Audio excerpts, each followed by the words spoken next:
Quando si parla di innovazione, spesso si parla di università, dove effettivamente si possono trovare idee fresche. Queste idee nella forma di tesi di laurea non sempre risultano accessibili per colpa delle scelte di alcune università. Si potrebbe utilizzare un modello statistico-linguistico che legge le tesi, le riassume e ne manda 10 tramite email, come una specie di digest, come si faceva negli anni 90 ai primi 2000. Esistono anche delle soluzioni più prettamente informatiche per fare essenzialmente una cosa simile, che costa però molto meno. Vediamo a questo punto qualche esempio di università virtuosa. Se noi cerchiamo questa cosa qui, troviamo al primo posto l'Università di Torino e, giuro, non ho mai aperto questo sito prima d'ora. In genere una delle difficoltà che si ha con i siti che vengono dal pubblico è che hanno una navigabilità difficile. Proviamo a vedere se clicchiamo. Qui, Dipartimento di Scienze, Matematiche e Fisiche Naturali, anno accademico tutti gli anni. Facciamo un cerca di tutto, da notare questo, perché probabilmente esisterà qualche sito più nuovo. Nota anche quanto ci mette. Questo la dice lunga sulle condizioni del server. E aspettiamo. Mi è già passata la voglia. Apriamo questo sito, che però è di un privato e non di un pubblico. Vediamo l'elenco completo. 4.000 pagine, non è male, una pagina per il 2024, quindi vuol dire che questo qui essenzialmente è un aggregatore. Scartiamolo, qua ci sono gli argomenti, ma andiamo avanti. Università di Pisa, partiamo da qui perché sennò sembra. Ok, l'avevo già aperto prima, ma interessante perché qua ci dà una suddivisione delle tesi e vediamo che ne abbiamo 57.000, che indubbiamente è un ottimo numero se si vuole pescare per fare innovazione in azienda ma anche in organizzazioni. Se andiamo per anno di discussione, andiamo essenzialmente qui, vediamo che dopo il 2019 la cosa va diminuendo, ma non sappiamo se questo dipende dal numero degli iscritti. Andiamo sul tipo di tesi, andiamo di tesi di laurea magistrale, non abbiamo una suddivisione per facoltà, peccato, magari ho perso qualcosa io. Cerca, corso di studi. Vabbè, bisogna andare su cerca, mettiamo statistica, ok, bisogna andare qui. Funziona ma non è chiarissimo. Vediamo se clicchiamo cosa succede. Tesi PDF, possiamo scaricarlo, cioè bene ma non benissimo. Andiamo avanti, troviamo l'Università di Bologna, tesi online, clicchiamo qui, accedi al servizio, dove si va? Ultime tesi, però non c'è un raggruppamento di qualche tipo?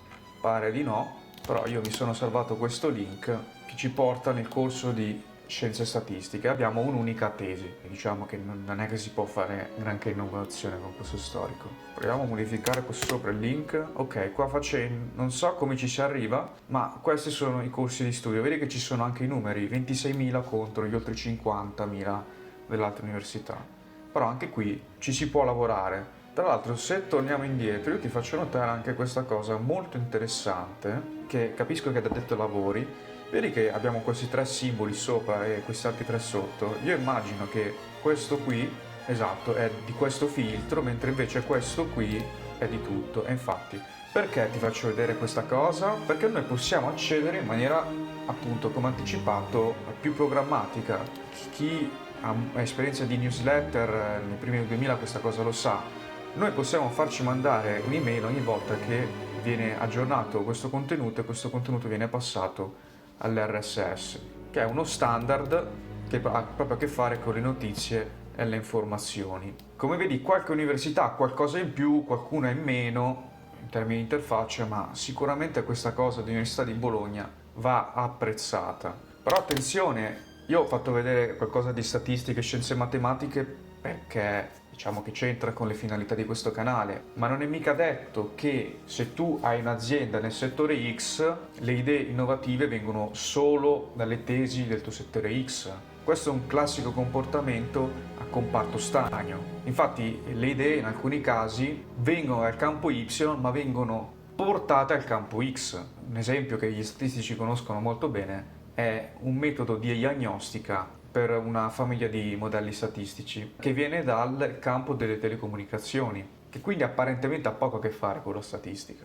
Andiamo avanti. Università di Genova, Udine, Venezia, ma in tutto ciò Milano dov'è? No, non è in seconda pagina come cadaveri. Allora, vediamo Università di Studi di Genova. Abbiamo per autore, abbiamo l'RSS che è positivo, ma sinceramente l'interfaccia mi sembra abbastanza confusionaria. Questo stile 2008 di impostare i siti. Vabbè, chiudiamo, a parte il pregio sull'RSS. Udine, catalogo cercatesi, qua ti dice come accedere.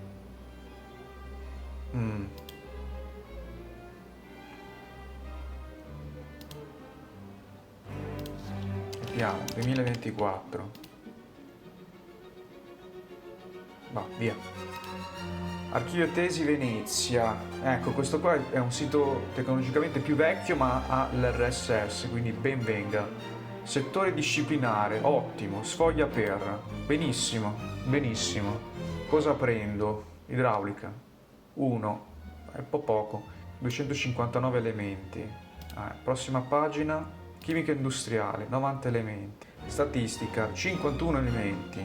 Approccio geostatistico per le precipitazioni estreme in termini di simulazioni per la laguna di Venezia. Ecco, questa cosa potrebbe interessare, anche se è abbastanza datata, e quindi sicuramente esiste qualcosa di più nuovo, per chi ha delle attività, anche se comunque adesso c'è Mose, però per dire, molto interessante. Analisi della... vabbè, un po' vecchio anche questo, però si può replicare, chiaramente se è una figura che sa replicarlo. Analisi della domanda dell'offerta agrituristica bellunese.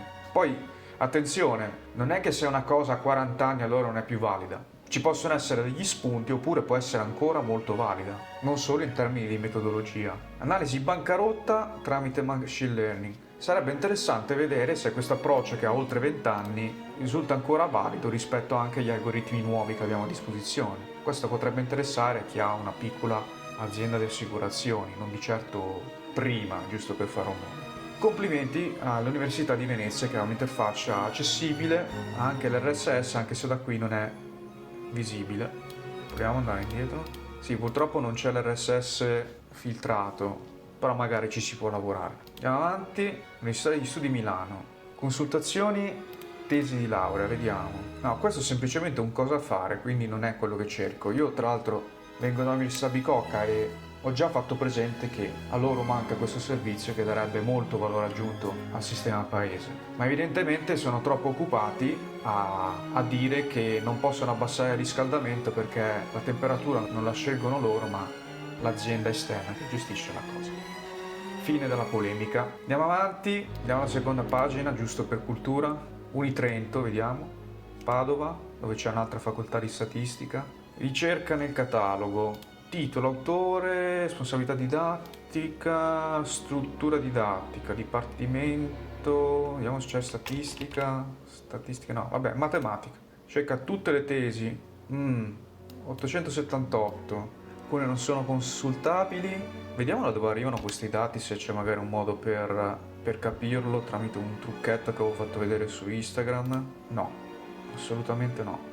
Peccato. Come vedi manca uno standard a livello nazionale, Cioè questa cosa si è vista più recentemente per una cosa un po' più grave che è stato il Covid, ma come vedi ci sono veramente tante aree di miglioramento in Italia. Andiamo sull'Università di Padova, consulta le tesi, oh che bello, cioè l'impressione è positiva. Oltre 40.000, oltre 50.000, non più nutrita. Statistica è la prima, colpo di scena, apriamolo subito. Vediamo se c'è l'RSS nel frattempo. No. Proviamo ad aprire questo, vediamo cosa succede. Visualizza app, ok.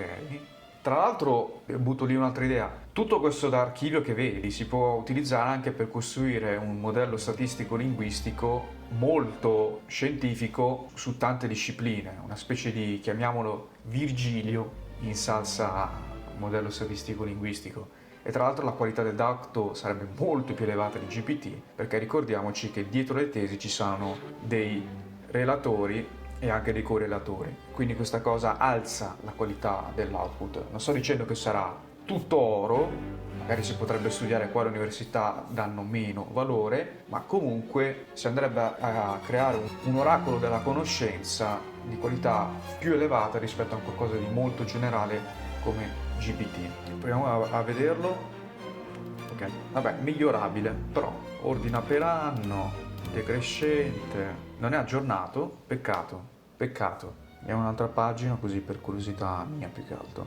Ecco, come vedi questa azienda furbamente ha trovato uno studente o viceversa per fare uno studio di valore. Io noto che non solo in Italia lo osservo, che mancano spesso queste sinergie, cioè mancato utilizzo di risorse, in questo caso di capitale umano, e non è una questione di mancanza di tempo, è semplicemente una questione di mancata organizzazione, in alcuni casi anche burocrazia per carità, però secondo me è un grosso costo opportunità. Ma non solo per il privato, anche per il pubblico, perché poi comunque queste sinergie positive hanno anche delle ripercussioni sul pubblico.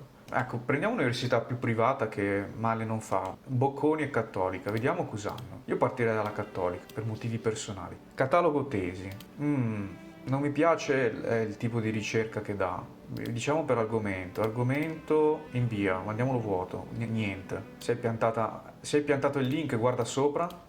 Si è piantato molto male. Ricerca avanzata, mancherebbe anche l'anno. Boh, vediamo 2022, 2024, invia. Bocciato. Vediamo se la Bocconi fa meglio, anche perché non ci vuole molto di più sinceramente. Eccolo, vediamo se è lui. No, vabbè, è un'università privata, dice che l'accesso è limitato essenzialmente a chi fa parte di quell'ambiente. Peccato. Invece il Politecnico di Milano, vediamo un po', Politesia, hanno sottopredomina apposta, meno male, Sfoglia, ottimo. Benissimo, complimenti.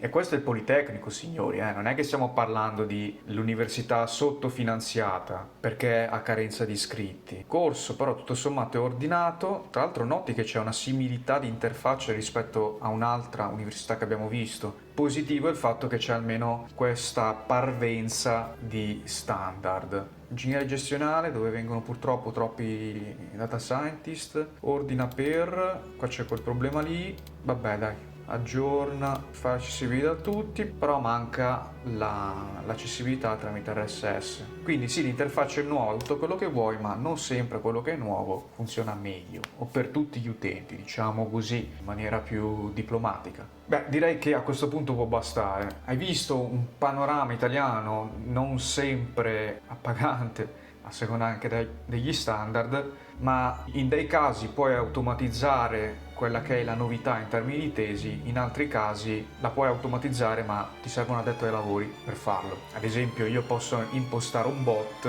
che appena vede un aggiornamento a questa pagina mi manda una notifica su Telegram, dove è molto semplice configurare e lanciare un bot. Se ci tieni all'innovazione, ti interessa una implementazione di questo tipo, anche se non vivi in Italia, perché comunque ricordiamoci che il valore prodotto qui può tornare utile ovunque, e questo alcuni paesi tipo la Germania lo sanno molto meglio dell'Italia, e qui servirebbe un argomento enorme, molto più polemico. Insomma, se anche a te interessa implementare una soluzione di questo tipo che ti aiuta a stare sul pezzo per quanto riguarda l'innovazione, mi può contattare tramite il link che trovi in descrizione e faremo una prima chiamata gratuita. Io ti saluto, alla prossima, e fai attenzione allo stato di salute del tuo sito, che eviti magre figure e Google ti può penalizzare in termini di trovabilità. Ciao!